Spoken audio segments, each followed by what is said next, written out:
I guess we'll get the Madison Wise question out of the way. Maddie will practice today. We'll see how she handles practice. She warmed up. They let her do the warm-up at Oklahoma, and she handled it okay. So I don't know if she'll play or not Wednesday, but she will practice full go today like everyone else, and that's the next step in the process. So other than that, we're like everyone else, on to the next one, and TCU is a very good team, one of the more experienced teams in our league. 5 seniors and a junior in their top 6, so different style, a lot of pressing, a lot of changing defenses. So a lot of work to do going forward, but that's the nature of this league, so we're on to the next one. How excited are you to get Madison Wise back? Because it sounds like she's a lot closer than, anticipated. I mean, she's it'll be good. I mean, it gives us another body. Obviously, we've struggled with depth, and she's a kid that has had some experience, and obviously it'd be a boost in a lot of ways. And most importantly, it's great for her. She hadn't played in 2 months, and when that's taken away from you and the clock is ticking, that's hard. It's been a really hard process for her. She's handled it great, done all the things that we've asked her to do, but I think it'll be a nice little boost for our team in a lot of ways, I think, when she does come back. But most importantly, it's great that her health is where it needs to be, not just from a basketball standpoint. This was a life decision. This wasn't a basketball decision by any means. So we've been ultra conservative and careful, and I think now the results have been good, and we'll hope that continues. Just one more about her. What has she been able to do behind the scenes? Because there is an adjustment then once you're able to get back out on the court, where you get back into basketball shape and things like that. How has she been able to handle maybe all those challenges? She's been pretty good. She's done everything except the big thing was no contact. So she's been running a lot, shooting a lot, doing things, everything but being into the contact. And then last week we eased her in. She was actually on the scout team for a little bit. They wanted to see how she handled that. And it's just, check this box off, check it. But the majority of her work has just been get her heart rate up, get her pulse up, get the adrenaline kicking to see if the headaches come back. They haven't. And the other part of it is we wanted to make sure we were in a good spot because we start school today. And, when you're and she's a great student, very committed student. So if you're staring at a computer like all of you guys do all day long, that's not the best thing for someone who's struggling with from headache issues. So we wanted to get way ahead of it before we started school today, and I think we have. So hopefully we're making the progress we need. How would you assess the play of Maggie McGraw so far? I think Maggie's been solid. She had a tough day Saturday. She had her freshman moment Saturday, got in some early foul trouble, got dinged up on her shin a little bit. Just wasn't one of those days. Life on the road in the Big 12 as a freshman. But overall, she's done really well. I think the thing with Maggie, and I've said this to her many, many times, we've coached her really hard because we've had to. We don't have anyone on this team that's in the same role as they were last year, and she's a freshman in a graduate level class, I guess and you think about a young person that last year probably tomorrow night's getting ready to play a big game against Dowling or Waukee, and now she's playing in the Big 12. So it's a pretty big jump, but she's made a lot of progress. I think she wants to do well. She loves Iowa State, so I'm looking forward to every day watching her get better. And I think this year, while she'll have her moments as a freshman, it'll serve her well moving forward. You mentioned the need to build back up depth. What did you see last week in terms of finding the right combinations, finding the right rotations as you kind of get into the meat of the Big 12? Yeah, we're still struggling, and I think we've got to do a better job. I've got to do a better job of trying to figure out those combinations. We played Inez 20 minutes. We got Morgan Kane in there for 10. We're still searching for some consistency at guard and how we rotate there. And it's probably something that the kids are struggling with, and I don't blame them because we are. We had staff meeting this morning, and we're probably on about 6 or 7 different game plan style. We're trying to figure out things that'll make it easier, let them play harder, and that's up to us to figure those things out. And we've got to continue to do that, because after this week or after Wednesday, then we have three-game weeks, if I said that right, which is a lot for a team with not a lot of depth. So we've got to kind of figure out something, and hopefully we'll see where Maddie is, and if we can even get 10 minutes, that's 10 minutes.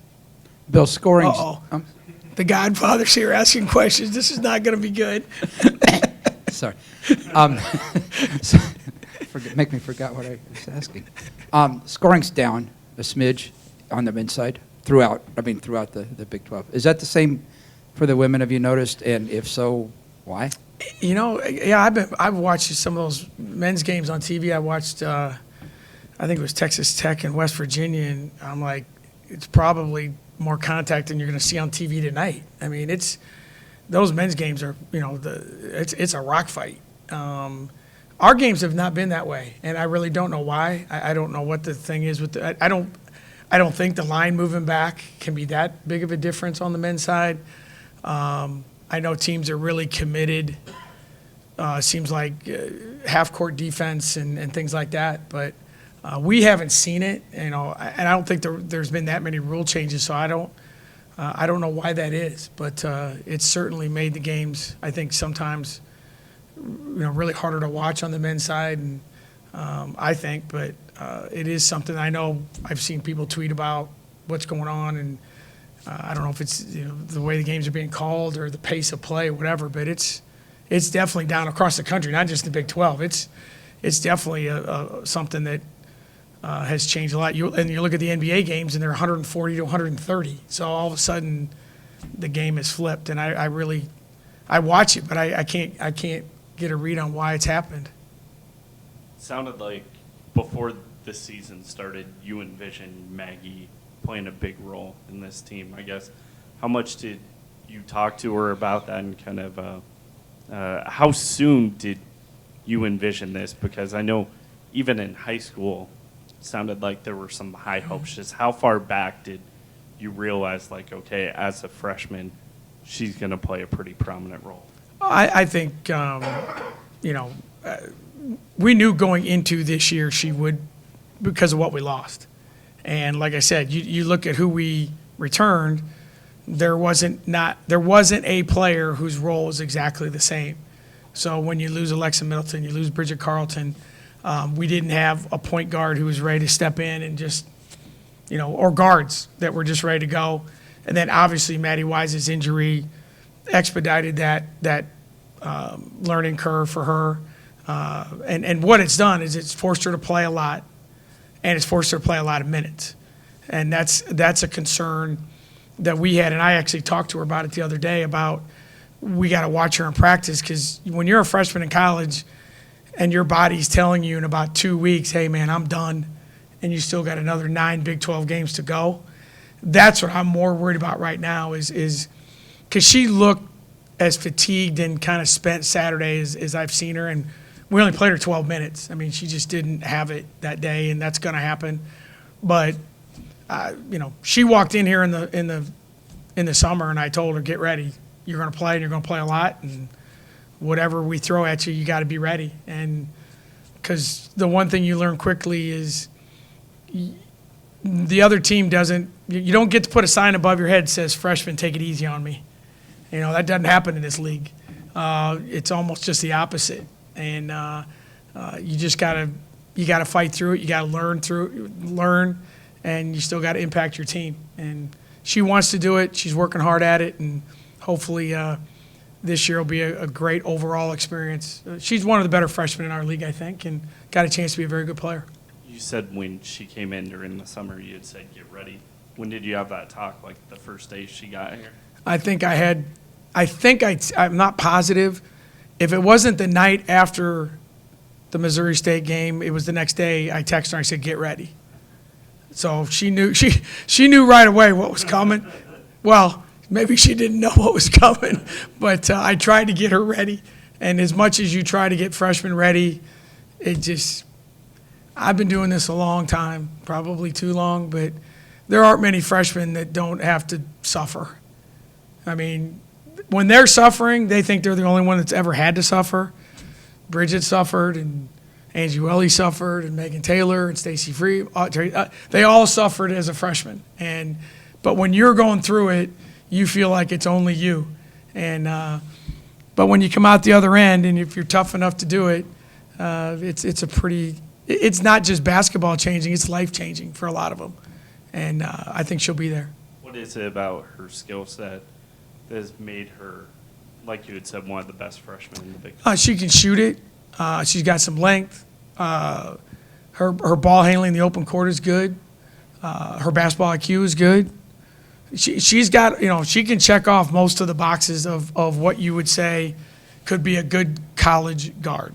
Now it's just cut down your turnovers, act like you want to play defense once in a while, all the things that freshmen go through.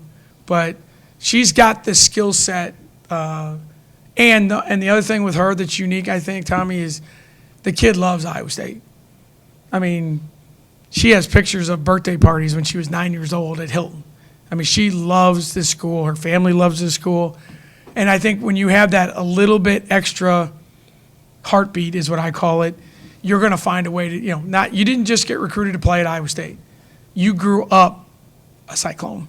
And when you grow up a Cyclone and now you get to play, that's a pretty cool thing in life. And we just want her to make sure she experiences it and does it the right way.